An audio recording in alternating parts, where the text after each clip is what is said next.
नमस्कार किसान भाइयों, किसान खेती और विचार प्रोग्राम में आप सभी का स्वागत है। जैसे आप जानते हैं कि इस प्रोग्राम में हम बात करते हैं किसानों से जुड़े कुछ मुद्दों के बारे में।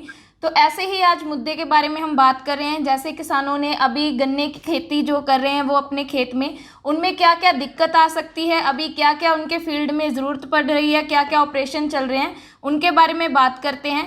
तो इसके लिए हमारे साथ जुड़े हैं सीनियर साइंटिस्ट आईसीआर से डॉक्टर एमआर मीना जी। बहुत बहुत नमस्कार, स्वागत है सर आपका प्रोग्राम में। नमस्कार जी। सभी किसान भाइयों को नमस्कार। जैसे कि अभी मेरे को बताया गया कि जो इस टाइम है, जो गन्ने में कई प्रॉब्लम चल रही हैं, जैसे बीमारियां हैं या कुछ कीड़ों का प्रकोप है, क्योंकि अभी ह्यूमिड एनवायरनमेंट स्टार्ट हुआ है। तो मैं चाहता हूं कि कुछ चीजों का प्रिकॉशन मेजर पे किसानों को ध्यान रखना। उसके तहत सबसे पहले हम बात करते हैं जो बीमारियां हैं उनमें जो पोका बोइंग है, वो एक फंगल डिजीज है, फफूंद नामक एक फ्यूजेरियम होती है, एक फ्यूजेरियम मोल्निफॉर्म, उसके नाम से ये बीमारी होती है। तो इसमें होता क्या है किसान भाइयों, इसमें क्या होती है, पत्तियां जो ऊपर की टॉप गन्ने की होती है वो आपस में उलझी हुई होती है और ऐंठन सी हो जाती है, और फिर बाद में लेटर स्टेज में वो फट जाती है। और इसी के कारण हमें क्या होता है कि प्रोडक्शन में काफी नुकसान होता है। तो इसको हम इसी टाइम पे, क्योंकि जो जून जुलाई का महीना है उसमें प्रबंध करना बहुत जरूरी है, और इसके लिए कुछ नहीं करना, एक कार्बेंडिज्म है 1 ग्राम पर लीटर या फिर कॉपर ऑक्सीक्लोराइड 2 ग्राम पर लीटर का स्प्रे करना है गन्ने में। और यदि आपको आवश्यकता पड़े तो इसको रिपीट भी कर सकते हैं 10 से 15 दिन के बाद में।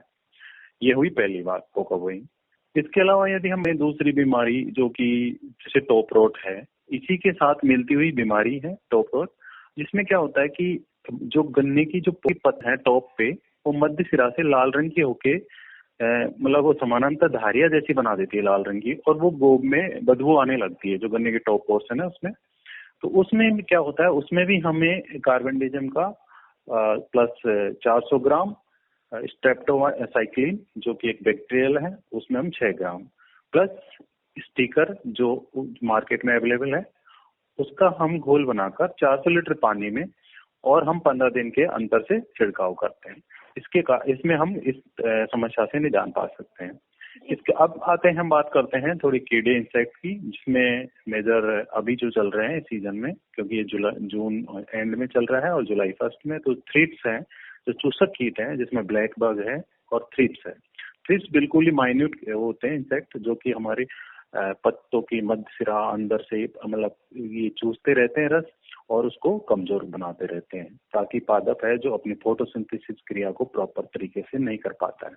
अतः हमें इनको कंट्रोल करने के लिए बिल्कुल प्रबंध करना चाहिए, और इमिडा क्लोरोपिड है उसको हमें 1 ml पर लीटर के हिसाब से इसमें स्प्रे कर देना चाहिए। इसमें दोनों के लिए ब्लैक बग और थ्रिप्स कंट्रोल हो जाती है। तो डॉक्टर साहब, इसके अलावा आप मुझे ये बताइए कि अभी जो किसान भाई हैं, अभी वो खेत में क्या ऑपरेशन कर सकते हैं, क्या अभी कर सकते हैं, खाद डाल सकते हैं, सिंचाई कर सकते हैं, क्या अभी खेत में उनके लाजमी है? या देखो, इस टाइम है जो किसान भाई हैं जो बिल्कुल अपनी क्रॉप को मेंटेन करने के लिए प्रॉपर इरिगेशन की जरूरी है। अर्थिंग अप ऑपरेशन, जिसको मिट्टी चढ़ाना कहते हैं, वो क्योंकि हमारे जो एरिया में है अपने नॉर्थ इंडियन क्लाइमेट में, वो सभी फसल जो है वो 120 दिन क्रॉस कर चुकी है सभी किसान भाइयों की। तो अब मिट्टी चढ़ाना जरूरी है। मिट्टी चढ़ाते टाइम अपन को जो उसकी खाद की रिक्वायरमेंट है वो डाल देनी है, और उसके बाद में मिट्टी कवर कर देनी है।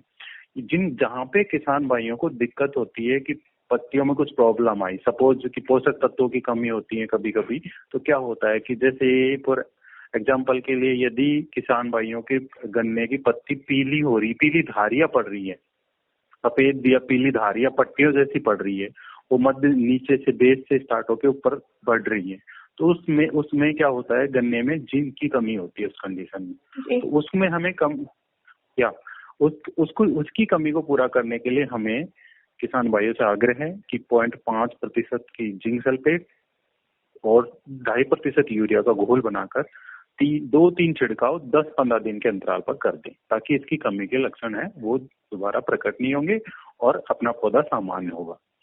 तो डॉक्टर साहब, बहुत बहुत धन्यवाद आपका जो है किसानों के साथ जानकारी साझी करने के लिए।